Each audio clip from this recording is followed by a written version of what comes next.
안녕하세요. 경매사령관 박영춘입니다. 오늘은 토지 임대차, 그러니까 차지권이죠. 빌릴 차, 땅을 빌려서 내가 건물을 지어서 건물을 소유할 목적으로 거기서 장사를 한다든가 그런 목적으로 건물을 지어서 이제 땅을 빌리는 거예요. 차지권이거든요. 차지권하고 법정이상권을 잘못 해석하게 되면 큰 낭패를 볼 수가 있어요. 예를 들어서 하나 더 보여드릴게요. 청주에 있는 물건인데 여기 제가 좀 자주 써먹는 건데 어느 분도 많이 쓰더라고요. 근데 이제 보통 보면 2억 4천이 감정이 돼 있는데 3억 4천에 낙찰을 받으셨어요. 3억 4천. 이분은 분명히 이 토지 위에 건물이 있고, 그죠? 토지만 입찰이다 보니까 이건 건물은 매각 제외고요. 그러다 보니까 이게 법정이상권이 성립 안 된다. 그죠? 등기도 없고, 그죠? 등기가 없기 때문에 법정이상권이 성립 안 된다라고 해서 덜렁 낙찰을 받으셨을 거예요. 그런데 알고 보니까 이 건물을 소유를 목적으로 해서 토지를 빌린 거예요. 그러니까 말 그대로 차지권이죠. 차지권인데 차지권으로 인해서 법정이상권 차지권이 있으면 법정이상권을 인정하는 거하고 똑같잖아요. 그죠? 내가 그 건물을 토지를 마음대로 사용할 수 없고 그냥 임대만 받을 수 있는 거잖아요. 임대료만요. 그러다 보니까 이렇게 문제가 발생돼서 지금 조금 곤란을 겪긴 했는데 어떻게 보면 잘 빠져나오셨어요. 매각 불허가를 받아서 보증금은 몰치 안 당하셨네요. 잘 빠져나오셨는데, 자, 그럼 차지권에 대해서 한번 설명해 드려 볼게요. 자, 차지권이 뭐냐면 민법 622조에 나와 있습니다. 민법 622조에 건물 등기 있는 차지권의 대항력, 건물 등기 있는이라고 했잖아요. 그죠? 건물의 소유를 목적으로 한 토지 임대차는 이를 등기하지 아니한 경우에도, 그죠? 이를 등기하지 아니한 경우에도 임차인이 그 지상 건물을 등기한 때에는 제3자에 대하여 효력이 생긴다라고 돼 있잖아요. 그리고 뭐 이항에는 건물 임대차 기간 만료 전에 멸실 또는 후패한 경우에는 전항 효력을 잃는다라고 돼 있는데, 뭐 어차피 뭐 법정이 상권하고 똑같은 거예요. 건물이 없어지면 그에 따른 권리도 없어지는 거잖아요. 그렇기 때문에 뭐 이것은 신경 쓰실 필요 특별히 없는 것 같고, 자, 그러면 한번 볼게요. 건물의 소유를 목적으로 한 토지 임대차. 제가 이 토지를 임대차를 했어요. 여기서 음식점을 하기 위해서 토지 임대차를 했습니다. 그래서 제가 건물도 졌어요. 건물도 졌는데 이를 등기하지 아니한 경우에도, 그죠? 보면 이 토지 임차권자가 대부분 토지 임차권을 등기해 주겠습니까? 건물주가요? 토지주가? 대부분 안 해준다는 얘기죠. 대부분 안 해주기 때문에 이런 경우는 이제 임차인이 되게 불리하잖아요. 그럼 임차인이 이제 집을 쳤잖아요. 임차인이 집을 쳐서 요걸 보존 등기라는 거예요. 그럼 요것을 상가 임대차 계약 플러스 토지 임대차 계약서 플러스 지상물 보존 등기를 하게 되면, 그죠? 대항력을 확보한 걸로 인정해줘요. 그죠? 그렇기 때문에 이 보존 등기는 필수입니다. 필수.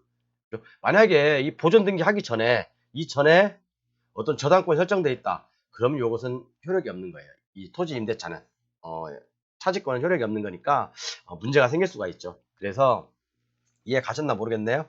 이해 가셨죠? 그럼 다시 한번 설명해 드릴게요. 되게 이제 법정이상권하고 제가 비교를 해드릴 건데 되게 헷갈리는 부분이에요. 자, 토지 차지권이라는 건 뭐냐? 차지권이라는 것은 말 그대로 내가 어떤 토지에 그러니까 건물을 소유하기 위해서 토지를 임대차하는 거죠. 임차하는 건데, 자, 대부분 토지주는 내가 토지주한테 그러겠죠. 토지에다가, 그죠? 좀 임차권을 좀 설정해달라. 그러면 토지주가 해주겠습니까? 대부분 토지주 안 해줘요.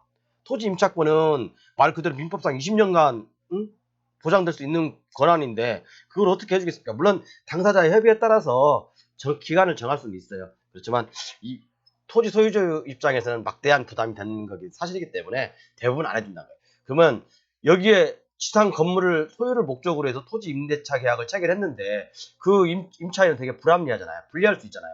그렇기 때문에 민법에서 아까 얘기한 것처럼 그 지상 건물을 등기한 때에는 이 말이 뭔 말이냐면 말 그대로 보존 등기. 그러니까 여기는 임대차 계약 플러스 보존 등기가 함께 돼야죠. 그럼 차지권으로서 인정을 받는다는 얘기죠. 내가 여기서 음식점을 하기 위해서 건물을 이쁘게 져놨어요. 정왕동 마포갈매기를 하기 위해서 건물을 이쁘게 졌는데 져서 이제 이걸 사용하고 있습니다. 이런 경우가 바로 차지권이 되겠죠. 자, 그러면 법정이상권은 뭐죠? 법정이상은 제가 수없이 말씀드렸습니다. 자, 토지의 저당권 설정 당시에 토지 위에 건물이 있어야 되고 건물 소유자와 토지 소유자는 동일인이어야 된다. 그죠? 이 원칙을 만약에 토지 소유자와 건물 소유자가 같지 않다면, 그죠? 같지 않다면 법정의 상권 성립 안 한다. 어느 가 하나만 아니더라도 하나만 성립하지 않는다 하더라도 법정의 상권 성립하지 않습니다. 그렇기 때문에 자, 여기서부터 차이점을 볼게요. 법정지상권은 무허가 미등기인 경우 상관없어요. 그죠? 그렇지만 토지 이 차지권은 건물 소유를 목적으로 한 토지 차지권은 뭐라고 했죠? 지상 건물을 등기한 때. 그죠? 지상 건물을 등기한 때라고 법조문에 나와 있잖아요. 명시되어 있잖아요. 그러면 보존 등기가 되어 있어야 되죠. 지상 건물의 보존 등기는 되어 있어야죠. 그렇지만 법정지상권은 무허가 미등기 건물이라도 상관없다고 했잖아요. 그죠? 무허가 미등기 건물이라도 상관없는데 차지권은 보존 등기가 돼 있어야 되고 플러스 여기다가 토지 임대차 계약서도 있어야 되겠죠. 그렇죠. 자, 이런 차이가 있죠. 뭔 말인지 아시죠? 자, 그러면 좀 사례를 한번 볼까요? 사례를 한번 볼게요. 자, 이제 이 물건인데 제가 뭐 소유자하고 이제 뭐 말씀 못 드리겠어요. 그렇지만 2억 4천짜리가 3억 4천에 낙찰받았다고 말씀드렸죠. 그런데 밑으로 한번 내려볼게요. 밑으로 한번 내려보면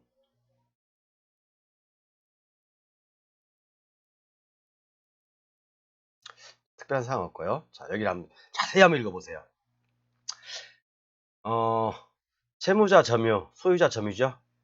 임차인, 별지 점유. 자, 임차인이 뭐 여기 건물이 있고 그럼 또 옆에 또 이제 있나 봐요. 건물이. 그러면 여기 토지 임대차를 했겠죠. 그래서 여기서 건물을 져서 임차인이 점유를 하고 있는가 봐요. 그러니까 예를 들자면 그런 거예요. 지상에 어쩌고 소재하며 제시외 본권 소유자의 자녀 김영아, 김도희 소유로 별도의 임대차 관계는 없으며 자, 부자지간이니까 뭐 별도 임대차 계약은 없겠죠. 제시외 2번 이게 임차인인가 봐요. 이등국이 소유인가 봐요. 이 누구누구 소유인데 제시외 1층은 임차인 이동국이 2층은 소유자가 점하고 있으며 임차인 누구누구는 본권 소유자인 김수진과 임대차 계약을 하였다고 함. 자, 그럼 본권이 뭐예요? 이 물건에서 본권은 토지잖아요. 토지만 경매에 나왔으니까 토지잖아요. 그죠?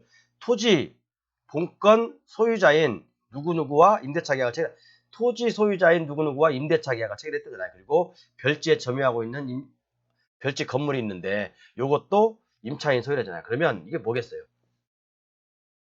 법정지상권보다는 일단 차지권이 먼저겠죠. 그죠? 그러면 우리가 차지권을 확인하려면 뭐라고 했죠? 이게 이제 등기가 돼 있는지 안 돼 있는지 등기가 반드시 되어 있어야 한다고 했죠? 그죠? 아니면 이 토지 임차권이 있든지, 그죠? 토지 임차권이 등기가 돼 있든지, 그리고 이것도 아니면 토지 임대차 계약서 플러스 보존 등기가 돼 있어야 되겠죠. 그죠? 그럼 이것은 차지권인 거죠. 차지권. 이해 가시죠? 자, 그러면 법정이상권하고 차지권의 차이점을 설명해 드려볼게요. 제가 이제 교재를 좀 정리해놨는데, 자, 차지권과 법정이상권 이렇게 나눠졌는데, 차지권은 말 그대로 민법 622조에 나와 있고, 법정이상권은 민법 366조에 나와 있어요. 제가 이제 이 강의가 10분으로 제한되어 있다 보니까, 이 좀 안 되면 다음 회차에 바로 이어서 강의를 보여드릴게요. 자, 민법 625조하고 360조 한번 보십시오. 자, 법정이상권은 항상 얘기하지만, 토지의 저당권 설정 당시에, 그죠? 당시에 건물이 있어야 되고 건물 소유자와 토지 소유자가 동일해야 된다. 이게 민법에서 인정하는 법정이상권이에요. 자, 그리고 차지권은 내가 토지를 임대차 하는데 이 건물을 소유를 목적으로 하는 거예요. 이 건물을 지어서 내가 여기서 장사를 하든 뭐 하든 그 건물 소유가 목적이거든요. 그렇죠? 어떻게 보면 참 헷갈릴 수 있어요. 법정이상권이 인정되는 것도 인정되면 건물도 그대로 존치해야 되고 차지권이 성립된다고 하면 이것도 역시 건물도 그대로 그냥 존치해야 되고 자 이런 경우는 똑같지만 차이점이 분명히 갈려져요. 자 차지권의 목적은 뭐예요? 건물 소유를 목적으로 한 토지 임대차잖아요. 건물 소유를 목적으로 이 건물을 소유를 목적으로 하는 거잖아요. 그리고 이런 경우는 건물을 먼저 지어도 상관없고 그죠? 토지 임대차 후에 그 다음에 나중에 건물을 지어도 상관없어요. 시간이 다 됐네요. 바로 이어서 하겠습니다.